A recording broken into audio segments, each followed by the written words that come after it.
হরে কৃষ্ণ। বছরে দ্বাদশ মাসের মধ্যে একটা শ্রেষ্ঠ মাস হচ্ছে এই কার্তিক মাস। কার্তিক মাসে একটুকু ধর্ম কাজ করলে তার সহস্র পুণ্য ফল বেশি প্রদান করে থাকে। এজন্য কার্তিক মাস সব থেকে শ্রেষ্ঠ মাস।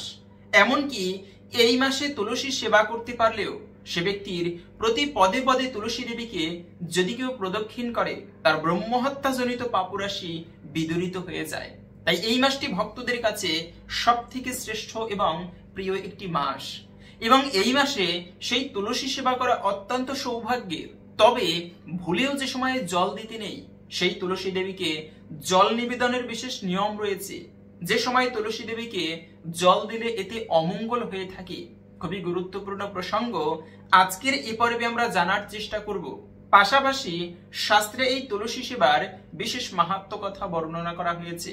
তাই সকলকে স্বাগতম জানাচ্ছি আমাদের এই ধর্মীয় তথ্যমূলক চ্যানেলে। আশা করছি আজকের এই তথ্যগুলো আপনাকে অবশ্যই সমৃদ্ধ করবে। ভালো লেগে থাকলে একটি লাইক করে কমেন্টে জয় শ্রী তুলসী মহারানীর জয় একবার হলেও লিখে যাবার অনুরোধ জানাচ্ছি। ভগবান বিষ্ণুর 4 জন স্ত্রী, যার মধ্যে একজন প্রধানা স্ত্রী হচ্ছে, আমরা তো জানি, স্বয়ং মাতা লক্ষ্মী। ভগবান বিষ্ণুর কথা চিন্তা করলে পাশে মা লক্ষ্মীর কিন্তু চিন্তাটা আসবেই মনের মধ্যে। দুটি মূর্তি ফুটে ওঠে ভগবানের চিন্তা করলে, বিষ্ণুর নাম নিলে। এক হচ্ছে ভগবান, দ্বিতীয়ত হচ্ছে লক্ষ্মী দেবী। কিন্তু অদ্ভুত বিষয় হচ্ছে এই ভগবান বিষ্ণুর আরেকজন স্ত্রী রয়েছে, যিনি হচ্ছে তুলসী মহারানী। কিন্তু এই দুই স্ত্রীর মধ্যে সেই বৃন্দাবনবাসী, মানে সাক্ষাৎ বৈকুণ্ঠ হচ্ছে চিন্ময় জগতে, বৃন্দাবনের নিচে, এর গোলক বৃন্দাবন উপরে। তো এই গোলক বৃন্দাবনে সেই লক্ষ্মী দেবীও কিন্তু যেতে পারেনি। লক্ষ্মী দেবী আজও পর্যন্ত তপস্যা করে চলেছে সেই গোলক বৃন্দাবনে যাবার জন্য। কিন্তু অদ্ভুত বিষয়, তুলসী মহারানী কিন্তু সেই গোলক বৃন্দাবনে ভগবান শ্রীকৃষ্ণের সেবা করার সৌভাগ্য লাভ করেছেন। এজন্য ভগবানের সব থেকে প্রিয় বৃক্ষ হচ্ছে এই তুলসী বৃক্ষ। ভগবান নিজে আশীর্বাদ করেছেন যে তুলসী, তোমা ছাড়া আমার সেবা হবে না। এমনকি এজন্য যে ভক্ত অনেকে প্রশ্ন করে যে আমি হচ্ছে তুলসীর মালা ধারণ করিনি, তো ভগবানের সেবা করতে গেলে তুলসীর মালা কি পড়তে হবে?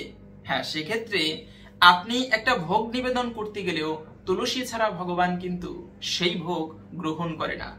আপনি মৃতদেহকে সৎকার্য করবেন, ওই ব্যক্তিকে গ্রহণ করে না। এজন্য তুলসী দিতে হয় সৎকার্যের সময়, সেখানে চিতার অগ্নিতে। এরপরে আপনি ভগবানের সেবা করতে যাবেন, তুলসী দেবীর কৃপা ছাড়া ভগবানের কৃপা লাভ করা যায় না। এজন্য তুলসীর মালা ধারণ করতে হয়। সর্বপ্রথমে সেই সন্ধ্যাকালে তুলসী আরতি করা হয় কিন্তু ভগবানের আরতি করার প্রারম্ভে। এজন্য তুলসী দেবী হচ্ছে সর্বগণ্য। তুলসী দেবী বৈষ্ণবদের মধ্যে সর্বাধিক প্রিয়, শ্রদ্ধেয়।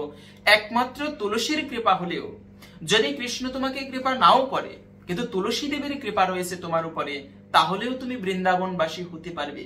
বৃন্দাবন কেন নামটা হয়েছে? বৃন্দাবনে হচ্ছে তুলসী দেবী, এবং তুলসী দেবী যে বন, সেটাই হচ্ছে বৃন্দাবন। আর সেই তুলসী দেবীর কৃপা হলে সে ব্যক্তিও ধামবাসী, বৃন্দাবনবাসী হতে পারে কিন্তু। আর সেই তুলসী মহারানীর বিশেষ করে তার সেবা অত্যন্ত মহিমাপূর্ণ। এবং এই কার্তিক মাসের মাহাত্ম্য তো আমরা সবাই জানি। এই মাসটি হচ্ছে মূলত ভক্ত এবং ভগবানের বিশেষ মাস। ভগবানকে মা যশোদা এই মাসে দড়ি দিয়ে বেঁধে রেখেছেন। এজন্য ভগবানকে বাঁধতে পারে এমন কি সাধ্য কারো আছে? আপনি চিন্তা করুন, দেবতারা যুদ্ধ করে ভগবানের সাথে পারবে এমন কি সাধ্য আছে তাদের? কোন অসুরে ভগবানের সাথে যুদ্ধ করে তাকে বেঁধে রাখতে পারে উদুবলের সাথে? কারো সামর্থ্য আছে সেই? এমনকি জগতে প্রতাপশালী অসুর ছিল হচ্ছে সেই হিরণ্যকশিপু। সেই হিরণ্যকশিপুর এমন বর ছিল, না জলে না মানে উপরে, হ্যাঁ, তারপরে হচ্ছে না রাত্রে না দিনে, না নারী না পুরুষ, কেউ তাকে মারতে পারবে না, না ঘরে না বাহিরে, কেউ তাকে বধ করতে পারবে না। কিন্তু এত একটা বর থাকা সত্ত্বেও সে কিভাবে মারা পড়লো? ভগবানও তাকে মারতে পারবে না। কেন? না ঘরে না বাহিরে, কোথায় মারবে তাহলে? না নর না নারী, ভগবান তো হচ্ছে পুরুষ, তাহলে নারীও না নরও না, কেউ তাকে মারতে পারবে না। জলেও না উপরেও না, কেউ তাকে কোথাও বধ করতে পারবে না। সে মরবে কোথায়? কিন্তু ভগবানের কাছে ওই যে পালাইবার পথ নাই, জম আছে পিছে। ভগবান এমন পরিকল্পনা করলো, নর না পুরুষ না, নরসিংহ অর্ধেক পশু অর্ধেক আবার মানুষের মতো। নরসিংহ এজন্য বলা হয়েছে ভগবানকে। আবির্ভূত হয়ে না দিন না রাত্রি, সন্ধ্যাকালে গোধূলি লগ্নে, আবার না ঘরে না বাহিরে, ঘরের মাঝখানে চৌকটের উপরে বসে নৃসিংহদেবের বক্ষ বিদীর্ণ করে তাকে হত্যা করেছিল। এজন্য দেখো, এত বড় শক্তিশালী অসুর, অথচ তাকে বধ করেছে ভগবান। কারো সাধ্য নেই ভগবানকে বেঁধে রাখতে পারে, কিন্তু একজন পারে, তিনি হচ্ছে কিন্তু ভগবানের ভক্ত। যদি ভালোবেসে ভগবানকে বন্ধন করে, ভগবান হাসি মুখে সেই বন্ধন স্বীকার করতে রাজি। তো এই মাসটি হচ্ছে সেই ভক্ত এবং ভগবানকে বন্ধন করার মাস। মা যশোদা ভালোবেসে ভগবানকে শাসন করে, ভগবান কান্না করতেছে মাকে দেখে, শাসন করে ভগবানকে, ছোট্ট কৃষ্ণকে, গোপালকে, যে ওকে শাস্তি না দিলেই নয়, বড় দুষ্ট হয়ে গিয়েছে আমার ছেলেটা, আজকে ওকে শাস্তি দিব। তাই মা যশোদা সেই দামবন্ধন লীলা যাকে বলা হয়, মূলত এই কার্তিক মাসকে দামোদর বলা হয়। কেন? দাম মানে হচ্ছে দড়ি, আর উদর মানে পেট। মানে হচ্ছে এই মাসে মা যশোদা তিনি দড়ি দিয়ে কৃষ্ণের উদর বন্ধ মানে বেঁধে রেখেছিল উদুখলের সাথে, যে কারণে এই মাসের নাম হয়েছে দামোদর মাস। এবং এই দামোদর মাস, আমরা কার্তিক মাস তো হচ্ছে শুরু হয়েছে কয়েকদিন আগে, কিন্তু দামোদর মাসের গণনা আবার ভিন্ন। মূল যে দামোদর মাস বা ওই দিব্য মাস শুরু হয় পূর্ণিমা থেকে পূর্ণিমা। তো গত কোজাগরী লক্ষ্মী পূর্ণিমা থেকে শুরু হয়েছে এই পবিত্র দামোদর মাস, এবং শেষ হবে এই আগামী রাস পূর্ণিমা পর্যন্ত। এই 30টা দিন পবিত্রভাবে ভক্তিময় ভাবে পালন করা হয়, ভগবানের সাধনা করা হয়। এবং এই দামোদর মাসের এত মাহাত্ম্য কথা, যদি কেউ সকালবেলা এই কার্তিক মাসে ভগবানের উদ্দেশ্যে স্নান করতে পারে, তাতেও বলা হয়েছে তার সহস্র গাভী দান করলে যে পুণ্য হয়, সেই সমান পুণ্যফল লাভ হয়ে থাকে। শুধুমাত্র গাভী দান করবে, এই পুণ্যবল এত। দ্বিতীয়ত হচ্ছে, ভগবান কৃষ্ণ নিজে তার স্ত্রী সত্যভামাকে বলেছে, হে সত্যভামা, শুনে রাখো, এই কার্তিক মাসে যদি কেউ একটা প্রদীপ আমার উদ্দেশ্যে প্রজ্বলন করে, তবে তার পূর্বপুরুষগণ সহ, সে শুধু একা নয়, সে তার আত্মীয় পরিজন সহ সে বৈকুণ্ঠে গমন করবে। এ হচ্ছে পবিত্র দামোদর মাস, এর মাহাত্ম্য। তাই এই দামোদর মাসে এক টাকা দান করবেন, সহস্র টাকা দানের ফল আপনি লাভ করতে পারবেন। এজন্য বিশেষ করে আপনাদের কৃপায় সৌভাগ্য হয়েছে এই দামোদর মাসেই কয়েকটা দিন বৃন্দাবনে রাধারানীর আশ্রয়ে কাটানোর। তো এইভাবে করে আপনারা চেষ্টা করবেন এই দামোদর মাসে বৃন্দাবনে আসতে হবে এরকমটাই নয়। যারা না পারবেন তারা পাশে মন্দির থাকলে সেখানে গিয়ে ভগবানের সেবায় অংশগ্রহণ করবেন, ভগবানের সেবা করবেন, নাম জপ করবেন। এটা হচ্ছে মুখ্যত বিষয়। তবে তা না পারলেও এই তুলসী সেবা করবেন। তুলসী মহারানী ভগবানের সর্বাধিক প্রিয় বৃক্ষ। আর এই জীবনে একটা মাত্র তুলসী দেবীকেও বা একটা পত্র যদি তুলসী দেবীকে ভক্তি ভরে ভগবানের চরণে নিবেদন করা যায়, তবে ভগবান নিঃসন্দেহে প্রসন্ন হয়ে তাকে কৃপা করতে বাধ্য। যদি জীবনে এমন হয় যে আপনার বেশি বেশি অমঙ্গল বা বিপদ লেগেই রয়েছে, সেক্ষেত্রে এই একটি কার্য করবেন যে 108টা তুলসী পত্র সংগ্রহ করে ভগবান নৃসিংহদেবের চরণে 108 নাম বলে নিবেদন করবেন। এবং সেই তুলসী নিবেদনের আগে চন্দন মিশ্রিত করে নিতে হয়। ভালোভাবে তুলসী পত্র চয়ন করে ধৌত করে নেবেন। তারপরে চন্দন মিশ্রিত করে বোটা ধরে, এই অনামিকা এবং বৃদ্ধাঙ্গুষ্টি দ্বারা বোটা ধরে, যে প্রথমে ওই যে নরসিংহদেবের 108 নাম রয়েছে, ওম নরসিংহায় নমঃ, ওম মহাসিংহায় নমঃ, ওম দিব্যসিংহায় নমঃ, এরকম বলে প্রতিটা নাম বলবেন। একটা তুলসী পত্র ভগবানের চরণে নিবেদন করবেন। বেশি হলে সমস্যা নেই, তবে এভাবে করে 108 নাম বলে 108টা তুলসী পত্র নিবেদন করবেন। এর ফলে কি হয়, নৃসিংহদেব ভগবান হচ্ছে ভক্ত রক্ষক। ভক্তদের যত বিপদ আসে, ভগবান বিষ্ণু তা নৃসিংহদেব রূপে তাদেরকে রক্ষা করে। তো তাই এই নৃসিংহদেবের চরণে তুলসী পত্র নিবেদনের ফলে সেই ভক্তের সমস্ত বিপদ কেটে যায়। তো যদি বেশি বেশি বিপদ আপদ হয়, অথবা আপনি সন্তান দূরে কোথাও যাচ্ছে, আপনি নিজে কোথাও যাচ্ছেন দূরে, ওই দিনটি আপনি বেশি সময় লাগবে না, এই প্রার্থনাটুকু করতে পারেন ভগবানের কাছে। এর ফলে সেই যাত্রায় কোনো বিপদ হয় না। ভগবানের কৃপায় সেই যাত্রা শুভ এবং মঙ্গলময় হয়ে থাকে। অত্যন্ত শুভ বিষয় হচ্ছে এই তুলসী দান। যজ্ঞ করলে একটা পুণ্য হয়, কিন্তু শুধুমাত্র তুলসী দান করা এটা আরো মহাযজ্ঞ। এর ফলে জীবনে মনোবাসনা পূরণ, বিপদ আপদ নাশ, গ্রহদোষ উপশম, সকল কিছুর কিন্তু বিনাশ হয়ে থাকে প্রভু শ্রী নৃসিংহদেবের কৃপায়। দ্বিতীয়ত হচ্ছে একটা তুলসী পত্রেও যদি কেউ নিবেদন করে তবে এর ফলেও ভগবান প্রসন্ন হয়ে থাকে। এর একটা সুন্দর কাহিনী পাওয়া যায়। তুলাদান ব্রত রয়েছে, যে একবার সত্যভামা, আমরা তো জানি সত্যভামা দেবী তিনি ভগবান শ্রীকৃষ্ণের কতটা কাছের স্ত্রী। এই সত্যভামা ছিল হচ্ছে সত্রাজিতের কন্যা সত্যভামা, তাকে ভগবানের কাছে বিবাহ দিয়েছে। তো সত্রাজিতের আর একটা কাহিনী, তো সত্যভামার মনে একটা অহংকার, ভগবান আমাকে কত ভালোবাসে, আমি ভগবানের সব থেকে কাছের স্ত্রী, এত ভালোবাসে ভগবান, তাই তার মনে একটা ছোট্ট অহংকারের উদয় হলো, আমি শ্রেষ্ঠ বা শ্রেষ্ঠা ভগবানের। এই অহংকার একদিন নারদ মুনি, এই কাহিনীটা ঘটেছিল মূলত এই পবিত্র দামোদর তথা কার্তিক মাসেই। তো নারদ মুনি একদিন রথে করে সেই দ্বারকায় এসেছে সত্যভামার গৃহে, এবং ভগবান শ্রীকৃষ্ণ প্রত্যেকটা স্ত্রীর জন্য আলাদা আলাদা ছোট ছোট প্রাসাদ নির্মাণ করে দিয়েছিল, সমস্ত স্ত্রীর জন্যই। তো এভাবে করে নারদ মুনি দ্বারকায় এসেছে, এসে নারদ মুনি সত্যভামার গৃহে উপস্থিত হয়েছে।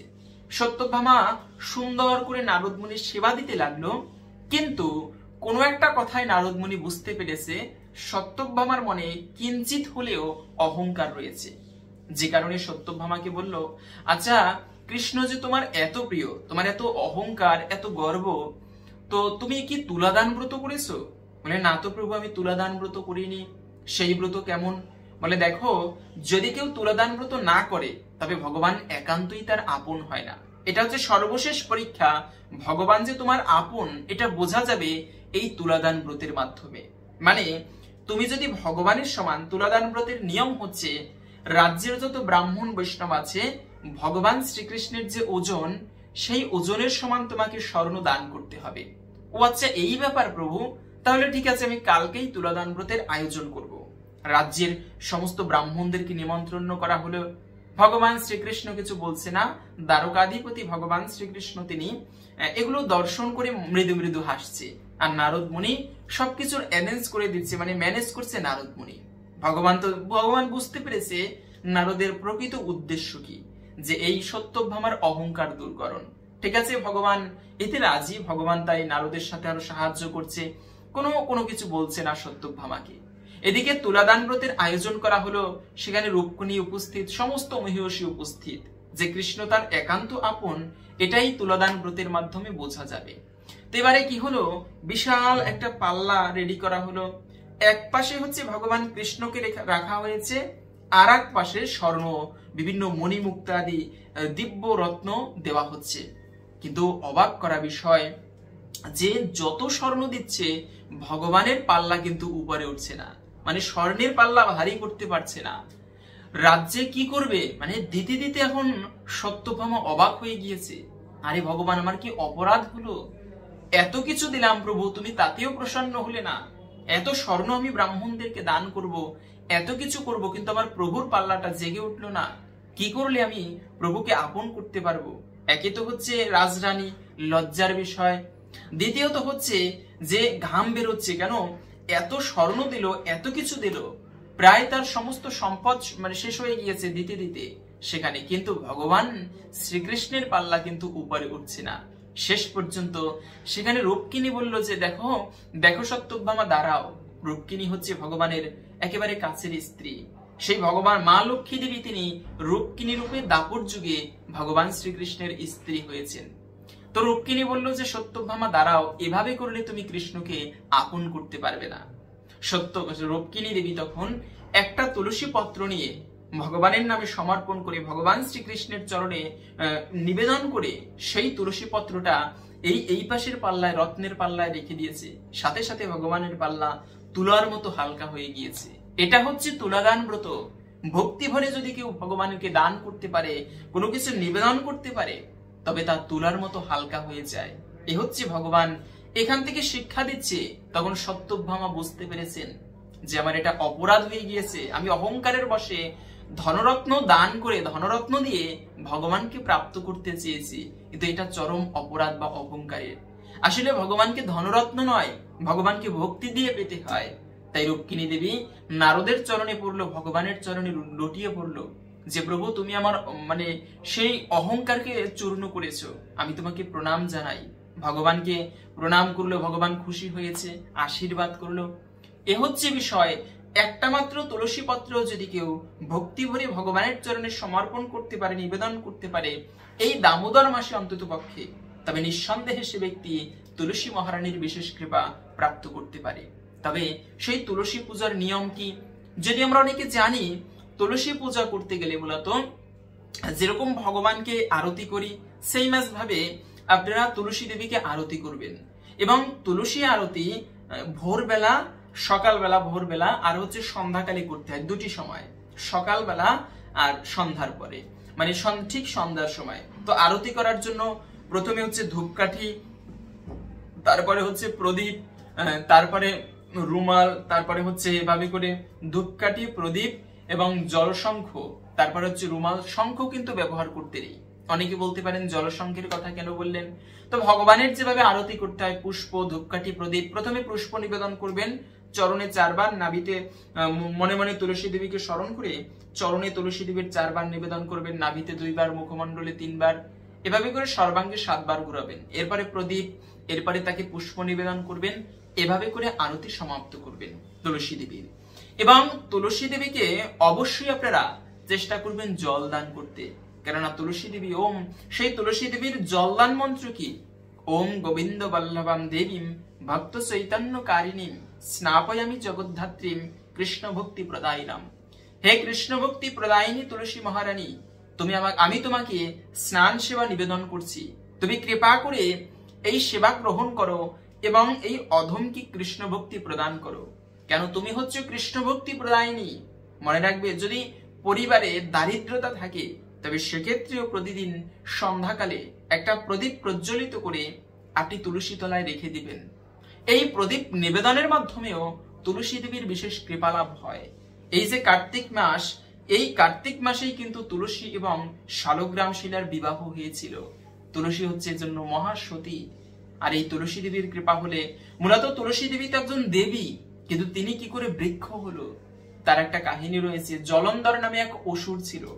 মূলত কিছু কিছু কাহিনী পাওয়া যায়, মানে কয়েকটা পুরাণে আলাদা আলাদা রকম এই কাহিনী পাওয়া যায়, কিন্তু জলন্ধর নামে একটা অসুর ছিল।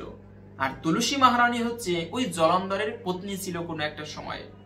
এবং তুলসী মহারানী তিনি তো দিব্য, তার পবিত্রতা ছিল খুবই সুন্দর।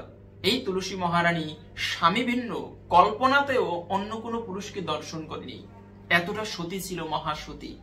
তো দেবতাদের সাথে জলন্ধর ভালো যুদ্ধবিদ্যায় পারদর্শী ছিল, দেবতাদেরকে পর্যন্ত পরাজিত করতে পারত, মহান যোদ্ধা ছিল। আবার জলন্ধর অসুর, কিন্তু অসুর হলে কি হবে? ভগবান বিষ্ণুর ঐকান্তিক ভক্ত। তুলসীও ভগবানের ভক্ত, আর তার স্বামী সেও ভগবানের ভক্ত। আর এই স্ত্রীর যে সতীত্ব, এই রক্ষা কবচ, তাকে এই রক্ষা কবচের কারণে দেবতারাও জলন্ধরকে পরাজিত করতে পারত না।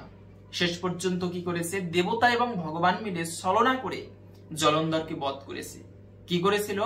ভগবান ছদ্মবেশ ধরে জলন্ধরের রূপ ধরে তুলসীর দেবীর গৃহে এসেছে এবং তুলসীর স্বামীকে একটু সেবা করেছে, এতেই তার সতীত্ব নষ্ট হয়েছে। দেবতাদের তার স্বামীকে বধ করেছে। তখন এটা জানতে পেরে তুলসী মহারানী এই বিষ্ণুকে অভিশাপ দিল, ভগবান তুমি পাথর হয়ে যাও, কেন আজকে পাথরের মতো একটা পাষাণের মতো একটা কার্য করলে, এর জন্য তোমাকে আমি অভিশাপ দিলাম।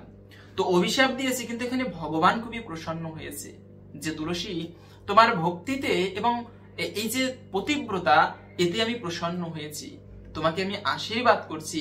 আমি তো পাষাণ হব, শালগ্রাম শিলা হব এবং তুমি হবে বৃক্ষ, বৃক্ষরূপে তুমি পূজনীয়া হবে জগতে।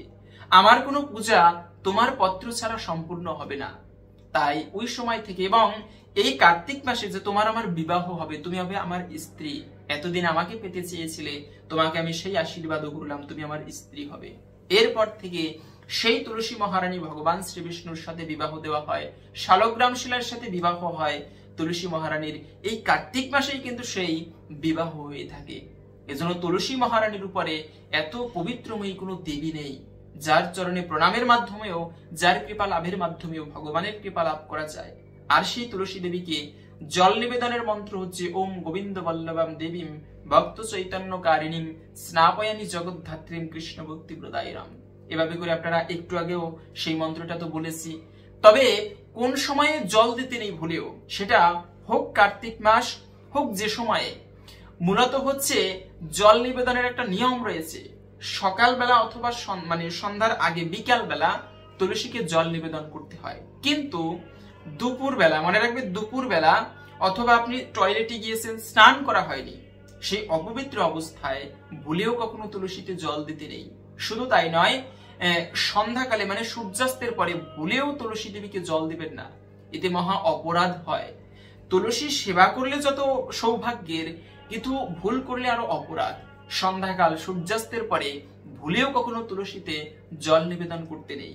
আবার দুপুরবেলা তেল মেখে স্নান না করে অপবিত্র অবস্থায় কখনো তুলসী থেকে জল দিতে নেই। এমনও দেখা যায় চরম একটা অপরাধের সেই সংসারে দারিদ্রতা আসবে। যেমন দরজার সামনে একটা তুলসী বৃক্ষ থাকে, অনেকে আছে কুলিকুচি করে বা প্লেটের উচ্ছিষ্ট জল তুলসী তলায় ফেলে রাখে, চরম অপরাধ। এরকমটা কখনো করা উচিত নয়। হরে কৃষ্ণ। আশা করছি আজকের এই তথ্যগুলো আপনাকে সমৃদ্ধ করেছে। ভালো লেগে থাকলে একটি লাইক করে কমেন্টে জয় শ্রী তুলসী মহারানীর জয় একবার হলেও লিখে যাবার অনুরোধ জানাচ্ছি। মহারানী তুলসী দেবীর কৃপায় সকলের জীবনে মঙ্গল হোক, এই কামনা করে আজকের ভিডিওটি এখানে সমাপ্ত করছি। হরে কৃষ্ণ।